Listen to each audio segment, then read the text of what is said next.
Salut les amis, j'espère que vous allez bien. On se retrouve pour une nouvelle vidéo spéciale Mercato. Il va bientôt ouvrir officiellement le Mercato, mais pour le moment on a encore beaucoup de rumeurs, très peu d'officialisation, même s'il y en a quand même quelques-unes déjà, et notamment chez certaines grosses écuries comme le Real ou encore Liverpool.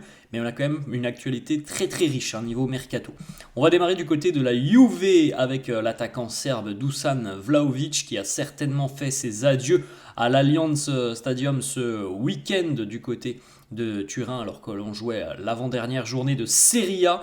Vlahovic qui devrait quitter la Juve cet été, il a encore un an de contrat avec la Juventus, mais il risque d'être vendu. On sait déjà que l'Atlético était sur le dossier déjà depuis le mercato hivernal, donc les Colchoneros risquent certainement de revenir à la charge cet été. Et puis il y a aussi certains liens avec des écuries de Première Ligue, des clubs de Première Ligue, même si ça serait plutôt l'Atlético qui serait en tête pour le moment sur le dossier Vlahovic. Il y a très peu de chances qu'il continue l'aventure du côté de la Juve, et étant donné aussi que la Juve ne veut pas le perdre gratuitement l'année prochaine, il y a vraiment de grandes chances qu'il quitte la Juventus cet été. Et bon, c'est un attaquant voilà, qui marque sa dizaine ou quinzaine de buts par saison. Cette année, ça a été 10 buts pour lui et il reste encore une journée à jouer. C'était 10 buts, 4 passes D. L'année dernière, je crois que c'était 16 ou 17 buts en Serie A. Donc c'est quand même quelqu'un qui est assez à l'aise dans la surface et en tant que vrai finisseur. Ensuite, on va du côté de l'Olympique Lyonnais. Il a annoncé officiellement son départ après la dernière journée de Ligue 1. Ryan Cherki qui a fait une saison vraiment exceptionnelle aussi, surtout sur le plan de la régularité. C'est ce que l'on pouvait reprocher à Cherki depuis le début de sa jeune carrière, parce qu'il est encore très jeune. C'était parfois son manque d'investissement un petit peu sur le terrain et son manque de régularité. Et ben on peut dire quand même que cette saison, il a énormément progressé sur ces deux aspects. Ça a été un élément très important tout au long de la saison du côté de l'OL, impliqué sur presque 20 buts du côté de Lyon, ce qui est quand même plutôt pas mal.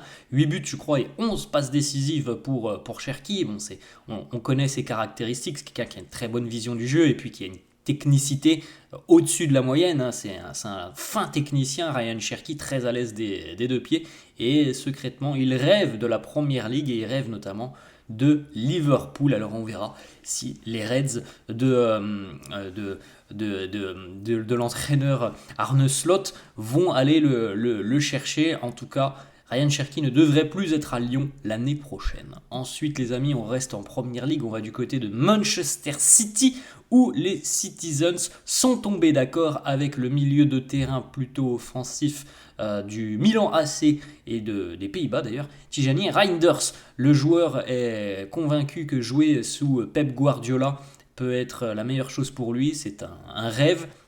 Il a donné déjà sa priorité à Manchester City. Alors, il y avait aussi peut-être le Real qui était un petit peu sur le dossier, mais il a donné son accord déjà à Manchester City. Les discussions se poursuivent entre City et l'AC Milan aux alentours de 50 millions d'euros pour un joueur qui a vécu tout simplement cette saison la meilleure saison statistique de sa carrière. Il n'avait jamais marqué autant que cette saison, Reinders.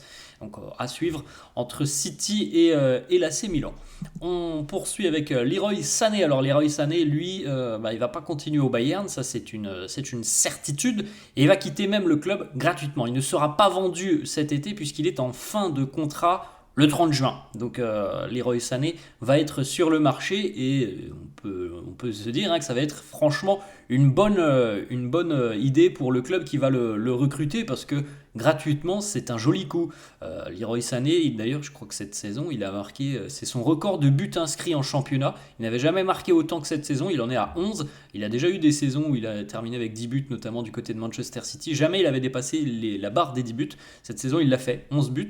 Je crois qu'il y a quelques passes décisives, 5-6 passes D aussi pour Leroy Sané. Bon, on connaît aussi ses caractéristiques, c'est quelqu'un qui percute énormément.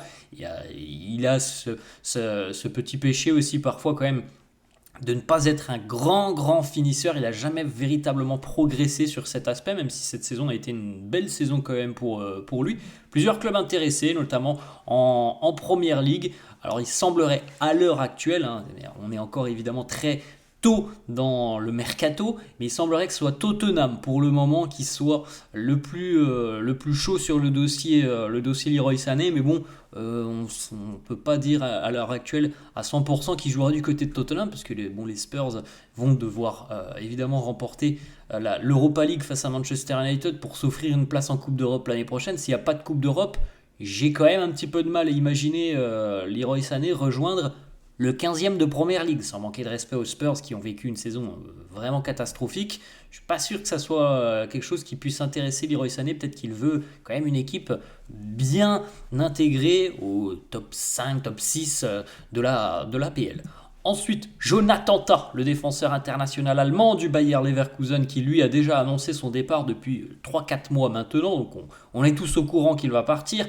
Et il est vrai qu'au mois de février, on annonçait tous quasiment un accord avec le FC Barcelone et une arrivée libre et gratuite.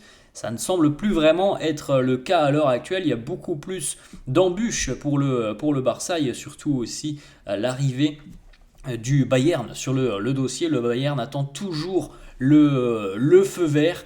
Ils ont déjà envoyé le contrat aux joueurs. Maintenant, c'est à Jonathan Tah de prendre sa décision. On sait qu'il y a le Bayern, on sait qu'il y a par exemple le Barça qui est toujours sur le dossier, mais il n'y a rien de conclu.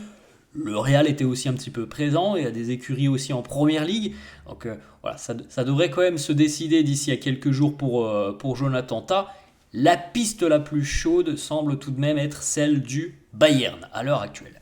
On reste en Allemagne avec l'un des joueurs qui fait beaucoup parler de lui depuis quelques jours, Angelo Stiller. Lui aussi est international allemand, il a 24 ans, milieu de terrain du côté de Stuttgart en Allemagne. Il a été formé et a évolué aussi dans les catégories jeunes du côté du Bayern Munich. Angelo Stiller est suivi par le Real Madrid et notamment par le nouvel entraîneur du Real, à savoir Xabi Alonso, qui le connaît très bien puisque Xabi Alonso a évolué en Bundesliga. Donc je pense qu'il doit connaître parfaitement le profil d'Angelo Stiller, et Xabi Alonso pense tout simplement qu'Angelo Stiller est un profil qui peut faire beaucoup de bien au milieu de terrain du Real. D'ailleurs, Toni Kroos, on parle quand même de Toni Kroos. Toni Kroos a validé l'option Angelo Stiller et a même tout simplement fait passer le message aux dirigeants du Real.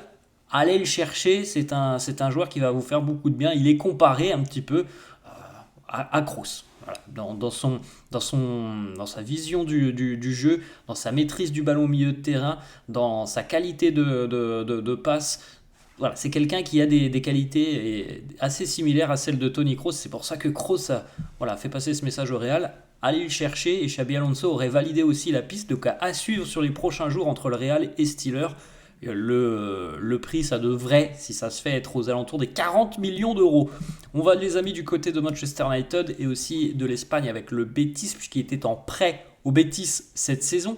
Anthony, l'ailier brésilien, qui a fait un super prêt d'ailleurs du côté du Betis, ça a complètement relancé alors qu'il était véritablement dans le trou du côté de Manchester United. Ça lui permet d'avoir encore une meilleure visibilité à l'heure actuelle parce que ses performances ont été très séduisantes en Espagne, et notamment Villarreal qui va jouer la Coupe d'Europe l'année prochaine, la Ligue des Champions même.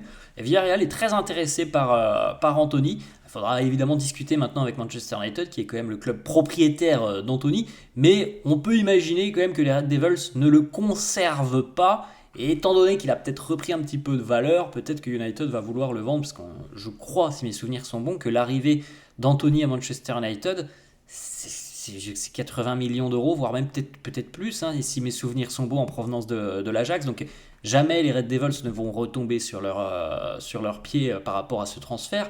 Mais là, il a repris quand même un peu de valeur par rapport à son prêt du côté du Betis. Hein. C'est un joueur qui est assez percutant, assez doué techniquement, mais à Manchester United, lui comme beaucoup d'autres, ont échoué. On va, les amis, du côté de Monaco, le latéral brésilien Vanderson qui pourrait quitter l'ASM. Il est valorisé aux alentours de 30-35 millions d'euros, un latéral qui prend beaucoup son couloir, qui apporte beaucoup offensivement, alors qu'il y a peut-être encore quelques progrès à réaliser, notamment dans le domaine offensif, mais c'est un latéral extrêmement dynamique. Vanderson, plusieurs clubs intéressés. Tottenham, là aussi, serait sur le dossier et serait en tête. On sait aussi que parfois, ça date d'il y a 2-3 mois, que le Barça suivait attentivement le développement de Vanderson du côté de Monaco. Et d'ailleurs, le Barça l'a affronté cette saison en Ligue des Champions. Donc affaire à suivre aussi. Autre information mercato du côté de Bournemouth, le latéral hongrois Milos Kerkez est en discussion très avancée avec Liverpool. Les Reds sont sur le point de tomber d'accord avec le joueur et on a déjà démarré aussi les négociations avec Bournemouth pour le transfert du joueur. Bournemouth qui a déjà perdu Denilson et qui risque de perdre Milos Kerkez, deux grandes révélations de la saison en PL. Kerkez lui aussi latéral qui est franchement très très bon. Il est très costaud physiquement, il apporte énormément offensivement, je crois qu'il a délivré 6-7 passes décisives cette année, il a marqué 1 ou 2 buts aussi en PL et il est vraiment très très costaud sur ses appuis, vrai piston très très moderne, donc ça peut être une très belle recrue pour Liverpool, un Liverpool qui se renforce beaucoup là, avec Kerkez notamment et certainement Jérémy Frimpong, puisque Frimpong devrait signer officiellement aujourd'hui avec les Reds. Il a déjà passé un petit peu une première partie de sa visite médicale, un contrat jusqu'en 2030 pour le néerlandais.